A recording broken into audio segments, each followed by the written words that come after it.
Welcome back, everybody. I know it's been a little while, but we've got a gear review for you today, so stay tuned.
Welcome back, everybody. Want to go over more of an overview as opposed to a technical review, if you will, on the Tactacam cameras that I was able to use this September 2021. I used them while bow hunting in Colorado, chasing mule deer and elk throughout the season, and I probably had, I don't know, 12 days that I used them, both one on the hat camera setup and one on my bow. On a bow mounted. Just basically, I took the bracket that comes with the well, one of the brackets. There's a ton of brackets in the Solo Hunter package that comes with the standard solo camera, and I took one of the brackets and mounted it just on the side of where my stabilizer was, towards the grip of the bow. I'll clip in some footage throughout this review so you can kind of see how I used them and where they were used in the field. But those are the two positionings that I used them, again, for bow hunting applications through September, chasing elk in the mountains. I did not use any, I didn't use the remote on this time around. I'm not even sure if the remote will link up to the Solo, but moving into October, November, when I'm chasing whitetails, I'm going to go to a 2 5.0 camera setup with the remote, so I could just use a one-touch setup. So first, since I'm already kind of going down that rabbit hole, the ease of use with these Tactacams is, I can't even, it's one touch operation. You touch the button, you get the vibration feedback. When it turns on, vibrates twice and it's recording. And super simple. It was the easiest camera. I've ran action cameras of some sort for probably 8 or 9 years. I used to get some of the GoPros with the zoom lens. I'd custom buy them with the zoom lens to try to get a little better picture while I was, when I run them on my stabilizer. So that being said, super easy to use. I did not even get into the zoom feature that the 5.0 offers. I just ran it in the standard setting and recorded. That one was on my stabilizer. I figured I wanted to try to get as good of a picture as I could if I was at full draw with the stabilizer setup. And the one on my hat cam, I just tried to run it where I was just getting general footage as I was hunting and going through the timber, as something was approaching. With that being said, the pluses and the minuses now of that type of setup. I did run a video camera in addition to that when some of the time, and then my son was running the camera for me some of the time. One of the situations that I had a bull come in, I actually missed the shot opening weekend. I missed the shot with my bow. The video camera got the footage. The head cam got some of the footage as the bull was coming in. The stabilizer got some of the footage as I was at full draw. But once the shot broke off with my bow, The stabilizer cam, obviously, I move my hand, my follow through with the shot, so I lose the sight picture of the animal. I did not get to see the arrow impact. With my hat cam, I kind of tinkered with it most of the season to where when I draw my bow back and I rotate my face into the string slightly to get my nose on the string, my camera now goes from looking at what's in front of me to looking at the top of my bow. So I did not get the shot on that camera as well when the shot broke off. I was able to get the shot on my video camera, and again, the bull, we called it back in multiple times, played cat and mouse, missed that one, confirmed with the arrow again that there was no blood and I'd missed that bull, but still working on the positioning to get the right angle for the hat cam.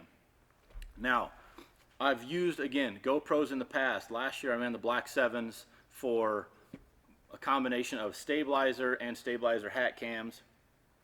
The biggest reason why I went away from that was it's not a lot heavier. We're talking about 1.5 ounces, I believe, once you got the cage and the camera. But because the way that I had to set this up, it stuck out further away from my head, and it really kind of, I mean, you start, after you have this on your head for hours, it really feels like it's pulling on the side of your head, you know, and it makes it uncomfortable. The use of the shape of the Tactacam sits a little tighter to your head, and it almost felt like it wasn't there. So leverage, I mean, same thing like stabilizers, right? Bow hunters understand leverage with stabilizers. That's a similar thing here. I got that weight tighter to my head, so it didn't feel like I was, you know, it was a big counterbalance on there.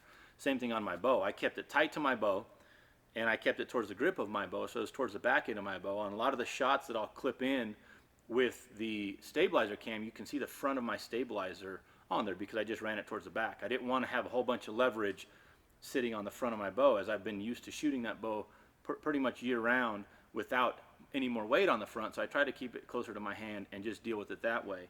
And I didn't, like I said, it almost felt like it wasn't there. So pluses and minuses. The last plus I'm going to go over on the Tactacams is the battery life was awesome. I mean, there was times where I'm chasing elk are coming in, I'm trying to call something in, I hit record on my cameras, touch the button, I feel the vibration feedback, and I'm moving through the timber, interactions going on. Sometimes the footage is very choppy at times. Actually, a lot of the time it's very choppy just because I'm moving around, I'm looking, trying to see where they're coming from, I'm trying to get a better position, keeping an eye on my son to see where he's at. So that being said, I would forget sometimes that I'd have both cameras recording, and I'd have to shut them off, and then so I'd shut them off if the encounter didn't go well. Well, I'd run them all day with the same batteries. In the evening, we'd have more encounters, whatever the case was. I'm catching some B-roll footage. I'd get back to our camp, and I'd check my batteries.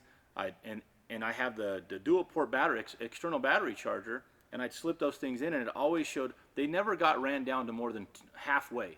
Is what the 4-light system, 4-light LED system while they're charging. It never got down to two lights on there when I'd pop them back into the charger. So there was still battery life left in each of the cameras that I was using. Again, the Solo on my head, the 5.0 on my stabilizer.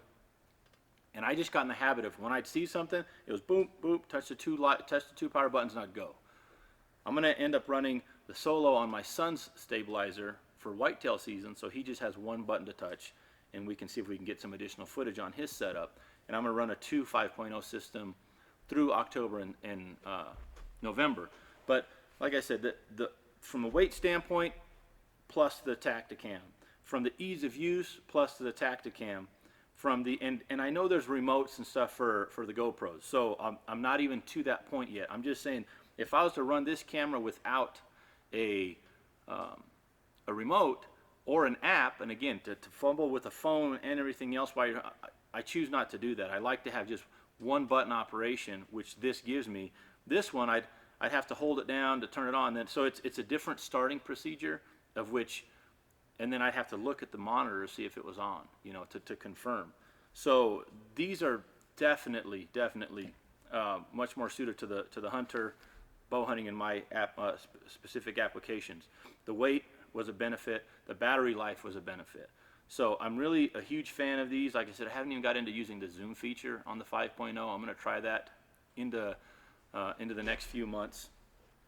I think that overall, Tactacam really has a good offering from, you know, a solo with the whole package with all the goodies like this one, or you want to spend a little more money and get the best camera they've got out there, then go with the 5.0. So I would say, if you're considering running an action cam for bow hunting, consider the Tactacams. They're really good. And as far as the features that they give you and what you're looking for, depending on the quality of what you're looking to get, obviously the video camera is always going to give you the best overall picture, but especially ran on a tripod or a camera arm, whatever you're running it on. But these are really, really good for the use. Like I said, and I've got a lot of years experience trying out different cameras. The one thing on the head cam I got to get a little bit dialed in with this one is the angle of where I point it, because the other thing is, like I said, I'll run my head down to the string when I draw, so it's pointed almost on an angle down. So if I do happen to catch a little bit on the corner of the footage, it's tilted. So I'm going to try to mess with that a little bit to where I can get that camera position just right, so that way I may lose a little bit of the footage as something's coming in, but hopefully I can gain back that moment of the shot with this camera as well. So all that being said, I'm liking the camera so far. I encourage you to consider them. From a technical standpoint, if you want to go side by side and look at features, battery life, you know, overall, I encourage you to do that on each platform. I didn't do that here just because, like I said, I didn't gripe that this was almost 1.5 ounces or 2 ounces heavier, you know, at the time than some of the other things on the market. I just ran it because it was a really good platform and I wanted to try it out. If that's a huge issue to you before you buy, then I consider you to look at the specifications. I'm telling you that I've weighed this setup next to this setup, and I believe it's just shy of 2 ounces less on the Tactacam to what I was running on my GoPro on the Hatcam setup. In addition to that, the thing that you don't get told is, depending on how you have to mount that, because if you want to run it right in the center of your head on the platform that it gives you, you can lose some weight. But again, if you do any kind of movement when you're coming into your string or anything else, you're going to lose some of the sight window, some of the picture, if you will, as you shoot, unless you're running in a wide setup. Then at that point, everything looks like it's 100 miles away. So if you're really trying to get a good picture, tight picture of what you're doing, you're going to have to run it off to the side somewhat, or push it out more and then angle it there. Anyway, nonetheless, it still adds weight to it. I like the setup. So I'm going to continue to utilize some of the Tactacam footage as I go through the season in October, November. Hopefully I get into some animals and we can clip some of that stuff into some of the videos. But like I said, it's been a good experience with these cameras, and I'm happy about what I've experienced so far. Like I said, clipping in some of the footage, I'll clip a little bit more in here at the end of the video. But if you comment below if you've ran any of this stuff. If you got any questions on it, I'll try to check in from time to time and answer as best I can. Really easy to use, and like I said, just simple. They really simplified. I like when something gets simplified for the end user, because when your heart rate's up as you're in the field, you screw up, and I've screwed up plenty. So this system helped me out, and I'm looking forward to using it some more. So thanks for checking out the video. Like I said, comment below if you've got any comments. Maybe you want to disagree. You say, hey, no, I still like this platform because X, and that's great. This camera's great. I'm not saying there's anything wrong with the camera. I'm just saying from a usability standpoint, this is easier to use for me. So I'm going to try to use it some more. So we'll see you guys soon. And don't forget, like I said, comment, subscribe, click the thumbs up button if you like the video. I'll see you soon.